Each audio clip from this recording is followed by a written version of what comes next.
Bismillahirrahmanirrahim. Assalamualaikum warahmatullahi wabarakatuh. Alhamdulillahi rabbil alamin. Allahumma salli ala sayyidina Muhammad wa ala ali sayyidina Muhammad.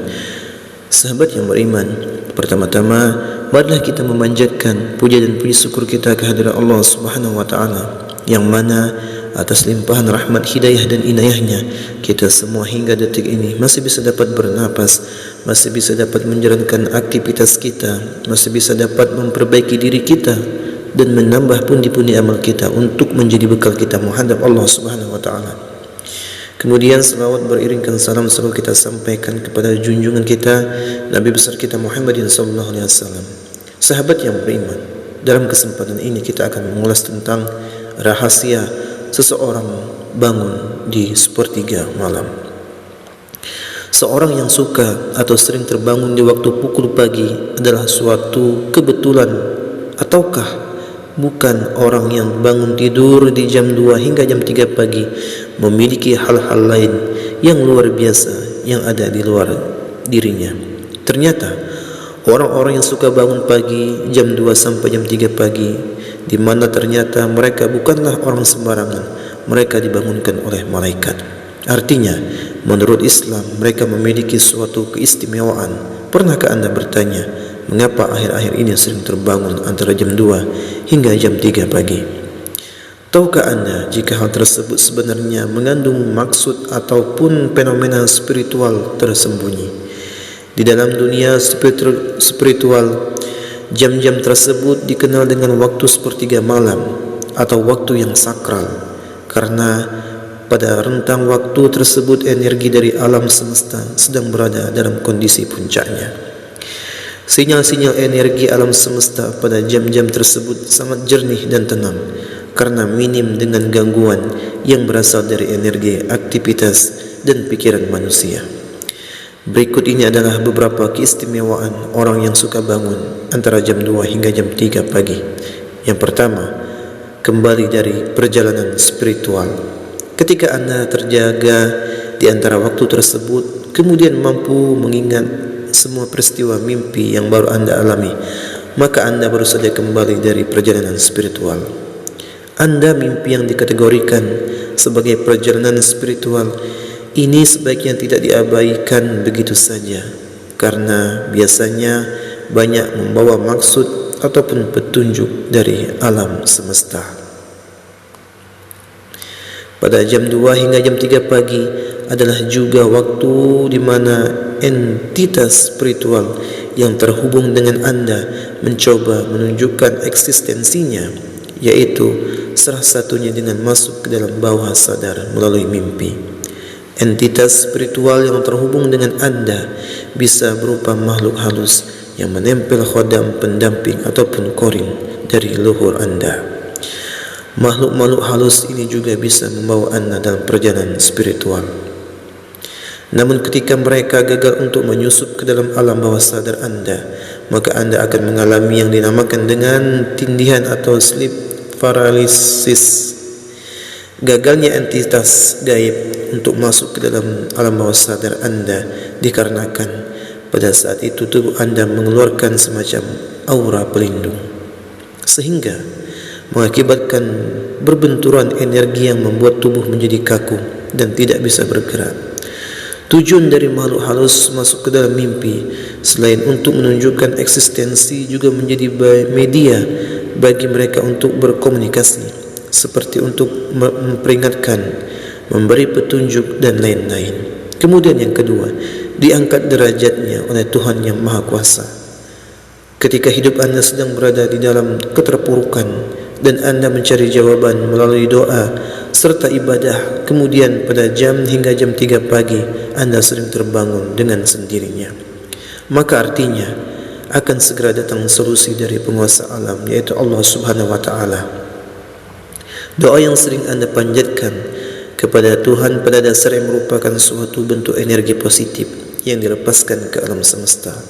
Ketika energi positif tersebut terkumpul kemudian mendapatkan vibrasi serta waktu yang tepat, maka akan kembali lagi kepada Anda.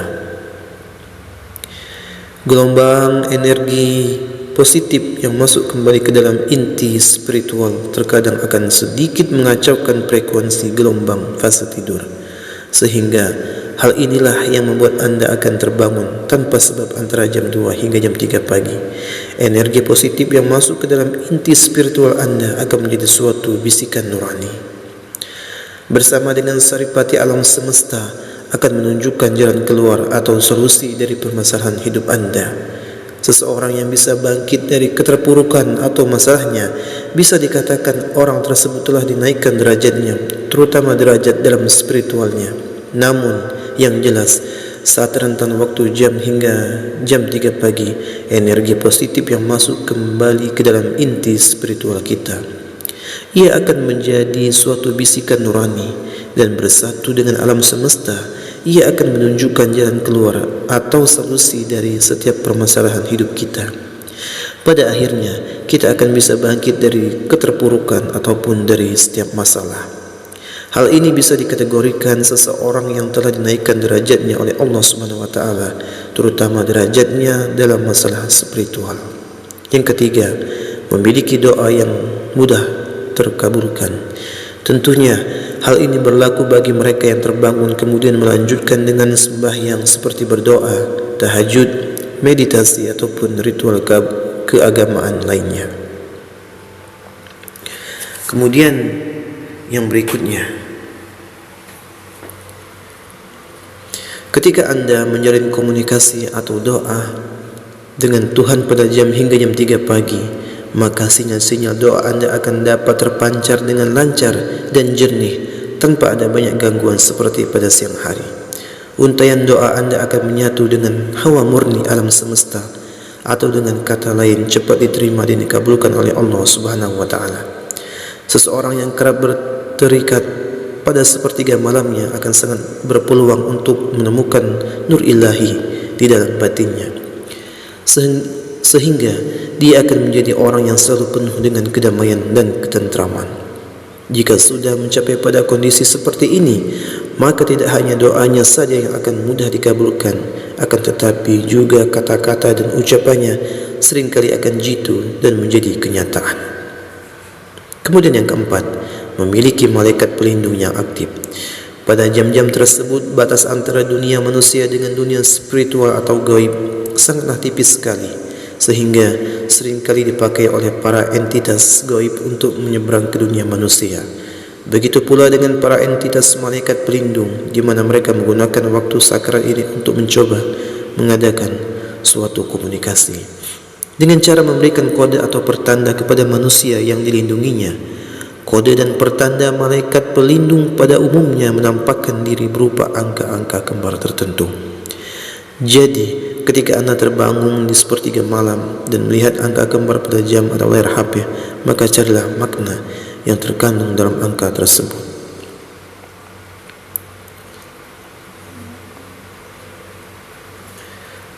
Sehingga bisa jadi makna di balik angka-angka kembar tersebut akan membawa solusi atau jalan keluar pada problematika yang sedang anda hadapi. Juga bisa berupaya penggunaan eksistensi malaikat pelindung, bahwa anda tidaklah sendirian. Para malaikat pelindung ini juga akan membantu manusia yang suka bermeditasi atau lelaku ritual lainnya. Pada jam 2 hingga jam 3 pagi, mereka akan berperang dalam mengolah batin dan mengembangkan kesadaran terhadap alam semesta. Kemudian yang kelima, mengalami kebangkitan spiritual. Leluhur kita mengajarkan bahawa jika ingin mencapai suatu kesaktian, kita tentu ada syaratnya yang harus ditempuh. Syaratnya adalah dengan mengendalikan hawa nafsu. Salah satunya adalah nafsu untuk tidur. Ketika seseorang lebih banyak terjaga dan ditambah dengan pelaku spiritual tertentu, maka hal tersebut akan bisa merangsang titik-titik cakra di dalam tubuh untuk terbuka dan aktif kembali, terutama titik cakra dasar. Cakra dasar adalah cakra yang menjadi pondasi dari cakra-cakra lainnya. Cakra dasar yang terbuka dan aktif akan membuat kita bisa merasakan fenomena yang terjadi di alam semesta, sehingga kita akan lebih peka dan tajam firasatnya. Jika anda lebih banyak terjaga daripada tidur, kewaspadaan anda akan semakin sensitif dan meningkat, sehingga Anda akan tahu jika ada sesuatu hal buruk yang akan terjadi, misalnya ketika ada kiriman santet ataupun guna-guna. Santet atau guna-guna kemungkinan besar akan gagal mengenai targetnya apabila di dalam rumah tersebut masih ada orang-orang yang terjaga. Itulah mengapa leluhur melarang untuk tidur sore-sore. Itulah tadi sahabat, mudah-mudahan bermanfaat. Mudah-mudahan kita semua selalu dapat lindungan dari Allah Subhanahu wa taala. Mudah-mudahan kita dimudahkan untuk bangun di sepertiga malam untuk melaksanakan salat seperti salat tahajud dan salat-salat lainnya. Mudah-mudahan kita semua diangkat derajatnya oleh Allah Subhanahu wa taala. Amin amin ya rabbal alamin. Saya akhiri,